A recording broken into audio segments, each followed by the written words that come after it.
تو اگر یوم پیدائش منانے کا کوئی تصور اسلام میں ہوتا تو سرکار دو عالم صلی اللہ علیہ وسلم کے یوم پیدائش سے بڑھ کر کوئی دن ایسا نہیں تھا جو اس کا مستحق ہوتا. لیکن کیونکہ تصور یہ نہیں ہے، اس واسطے حضرات صحابہ کرام کی پوری زندگی دیکھ لو رضی اللہ تعالیٰ عنہ اجمعین. وہ صحابہ کرام جو سرکار دو عالم صلی اللہ علیہ وسلم کے اتنے جانثار تھے کہ آپ کے منہ مبارک سے اگر تھوک بھی نکلتا تو زمین پر نہیں گرنے دیتے تھے، اپنے ہاتھ پر لے لیتے، اپنے جسم پر مل لیتے ہیں. ایسے عاشق، ایسے جانثار. لیکن پورے 100 سال صحابہ کرام دنیا میں زندہ رہے. حضور کے تشریف لے جانے کے بعد 100 سال تک کوئی نہ کوئی صحابی دنیا میں رہا. 100 سال پورے ہونے کے بعد صحابہ کرام کا دور ختم ہوا، تابعین کا دور آیا. لیکن 100 سال کے عرصے میں کسی صحابی سے منقول نہیں ہے کہ اس نے حضور اقدس صلی اللہ علیہ وسلم کا یوم پیدائش منایا ہو کہ بھئی 12 ربیع الاول کو اللہ تعالی حضور پیدا ہوئے تو آج ایک اور عید منائیں. اور یہاں تک کہ آپ کے یوم پیدائش کے بارے میں یقین سے بھی کہنا مشکل ہے کہ 12 ربیع الاول. روایتیں مختلف ہیں. بعض روایتوں میں آتا ہے 3 ربیع الاول، بعض میں آتا ہے 9 ربیع الاول، بعض میں آتا ہے 12 ربیع الاول. مختلف روایتیں ہیں. لیکن یہ مختلف روایتیں خود اس بات پر دلالت کر رہی ہیں کہ امت نے اس دن کو عید منانے یا اس کو باقاعدہ جشن کے طور پر منانے کا تصور تھا ہی نہیں. لہذا روایتوں میں بھی اختلاف ہو گیا.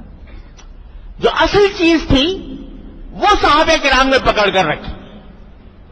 وہ کیا کہ حضور اقدس صلی اللہ علیہ وسلم دنیا میں اس لیے تشریف لائے تھے تاکہ دنیا کے سامنے ایک بہترین زندگی کا نمونہ پیش کریں.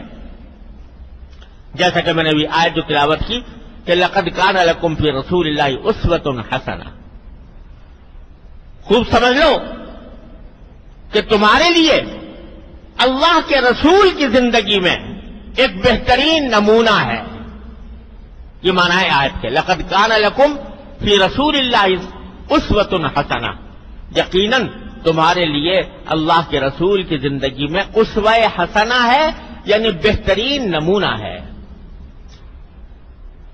اس نمونے کو دیکھو. ہم نے اس لیے بھیجا ہے سرکار دو عالم صلی اللہ علیہ وسلم کو تاکہ تم آپ کی زندگی کے نمونے کو دیکھو اور اپنی زندگی میں اس کو اپنانے کی کوشش کرو، اس کی اتباع کی کوشش کرو.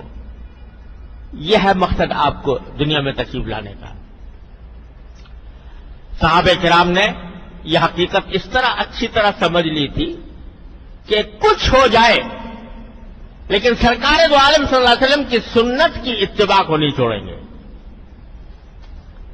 آپ کو اس دنیا میں بھیجا گیا تھا اس کام کے لیے. چنانچہ ان کا ہر روز کوئی دن خالی نہیں تھا جس میں رسول کریم صلی اللہ علیہ وسلم کی سیرت اور سنت کا بیان نہ ہو اور اس پر عمل کرنے کی کوشش نہ ہو. ان کا ہر لمحہ وہ اتباع سنت میں گزر رہا تھا.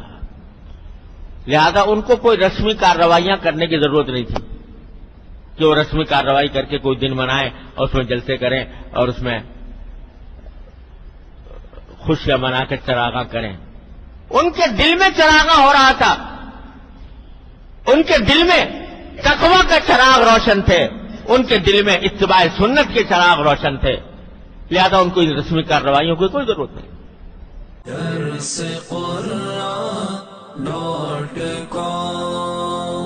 www.darsequran.com